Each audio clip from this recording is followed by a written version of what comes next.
Iya, tentunya kita menghormati proses hukum yang tengah berjalan di KPK.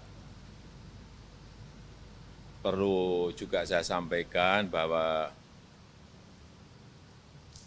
saya sudah ingatkan sejak awal kepada para menteri Kabinet Indonesia Maju, jangan korupsi. Sudah sejak awal.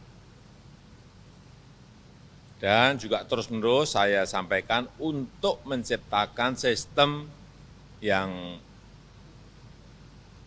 menutup celah terjadinya korupsi.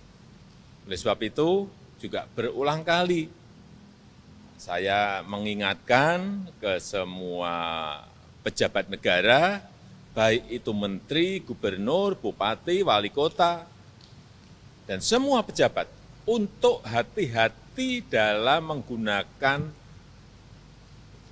uang dari APBD kabupaten kota, APBD provinsi, dan APBN.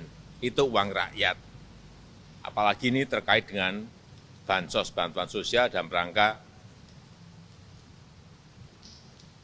penanganan COVID dan pemulihan ekonomi nasional. Bansos itu sangat dibutuhkan oleh rakyat.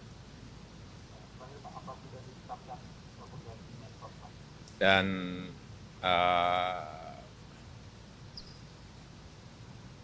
saya tidak akan melindungi yang terlibat korupsi, dan kita semuanya percaya KPK bekerja secara transparan, secara terbuka, bekerja secara baik, profesional, dan pemerintah akan terus konsisten mendukung upaya pencegahan dan pemberantasan korupsi.